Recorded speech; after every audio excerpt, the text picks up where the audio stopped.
Good morning, folks, and welcome back to Almus Market Mornings. Now, as compared to the last few days, the NFP does seem to have triggered a change in narrative, especially with the perception that the Fed would be hawkish. This has resulted in some fall in the dollar index and the resultant rally in gold, euro, yen, and others. But for the rupee market, the highlight was being the recent foray beyond the 95 levels, and we have got Pankaj back again with us today. So let's get his views. Uh, Good morning, Pankaj. How are you looking at the recent move in the rupee? Is this good levels for exporters to sell dollars? What do you think? Yeah, thank you, Swaraj. Thanks for opportunity again, a golden opportunity to speak twice in a week. Really appreciating that. First, look at the what going on in dollar rupee. So my sense is that since scheme, all the bankers have to start looking for their products, preparing the product because it's going to be a leverage product. All FCNR deposit which they are trying to mobilize, they are looking to provide a good amount of a leverage. Now, in the amount is so large that they have to tie up many ends, many loose ends, or maybe not loose end, I would say many ends, like from where they will be giving a guarantee for these deposit amount, the loan which they will be given uh, to the NRIs. Okay, let me put it the structure in brief. NRI who wants to bring in money in India in a leverage format, they have to initially deposit, probably if it's a leverage is 10 times, they have to deposit 1 million, again, for an example, to the Indian bank. Now, against this 1 million in a deposit, Indian bank have to give a SBLC to some of the foreign banks or their partner bank, which in turn will again give a 9-10 million dollar loan to the uh, NRI. Now, this amount of a 9-10 million for the foreign partner bank or partner bank, what it becomes basically a kind of a one is the bank risk, the specific bank risk, then the country risk, and they have to get all these approval in place. There are some niggles around, and that's the reason people are not able to ascertain how much money would be flowing in, and that is putting a pressure back on rupee. RBI was trying to control rupee in around 95 levels, but they also left because of maybe a large outflow which is happening. According to me, 95, 50, 60 are good level to hedge exports, because suddenly we have seen some turnaround or maybe some correction in dollar index. So according to me, yes, 95, 50, 60 with another 2-3 months of a perspective are good level to hedge exports.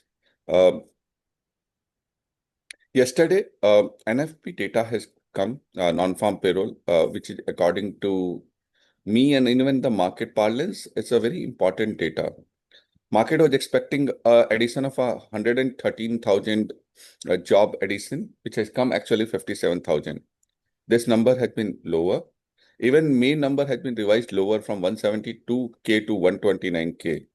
Net revision for previous 2 months of NFP has been 74K. But I want people to look at the overall numbers. Now, first half of this calendar year has recorded a cumulative NFP of 552K versus 116K in last year. So 116K versus 552K in this first half year.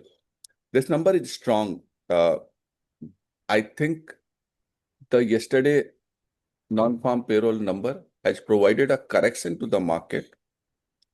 According to me, it's not changing the trend of the market. Let's see how it goes, because Kevin was speech and statement is very, very important.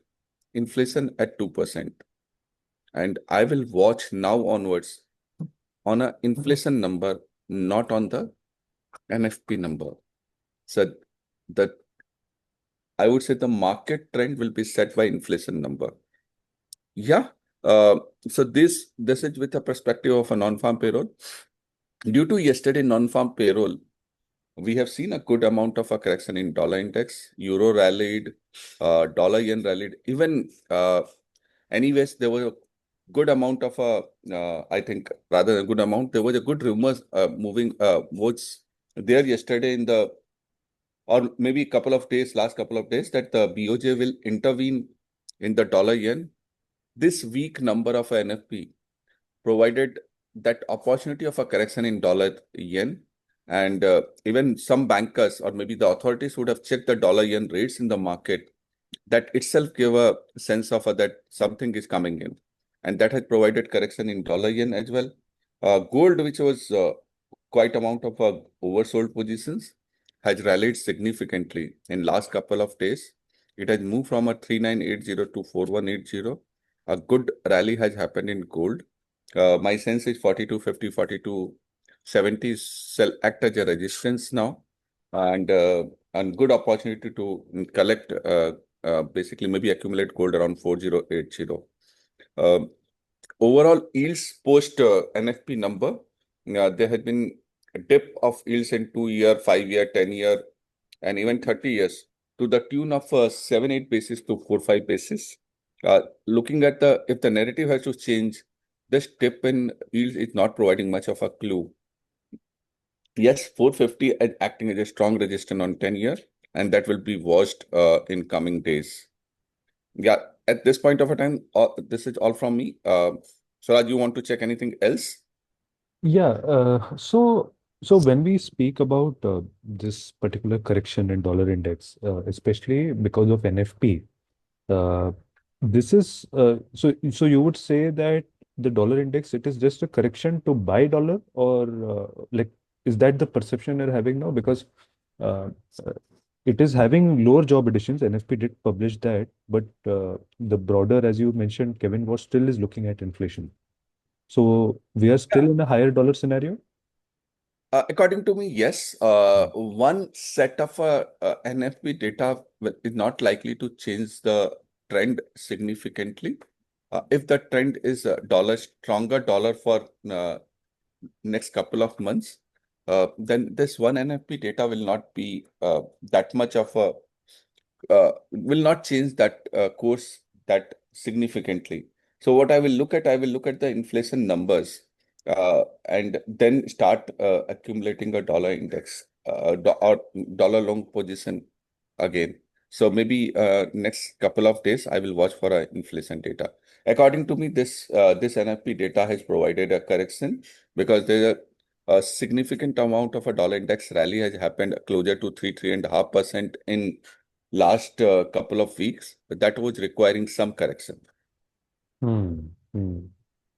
Because there's also a lot happening with respect to Fed independence, because I think a few days back, US Supreme Court also let Lisa Cook stay on, despite the Trump administration's efforts.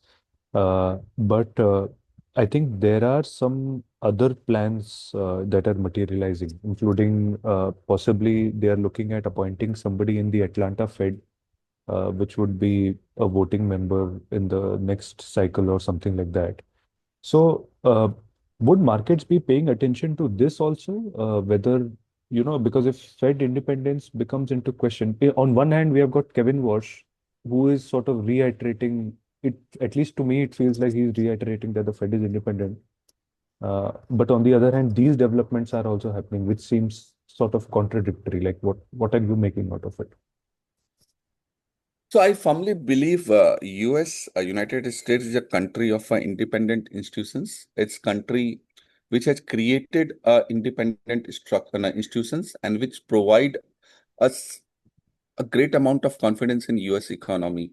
And I don't see that changing significantly. Yes, there will always be a kind of a authority or political interference for one or two cases where they will like to deploy their person to have a voting in the way they want to get the voting done. But I have seen whenever these persons also join these kind of institutions principles generally prevail. So I'm not getting much surprised or much disturbed by these kind of discussion or trend. Understood. Understood. Okay. Thank you, Pankaj, for taking all the questions. We'll wrap it up here. That's it from us today. Today is also a dollar holiday. Their Independence Day is tomorrow, but it's a holiday today.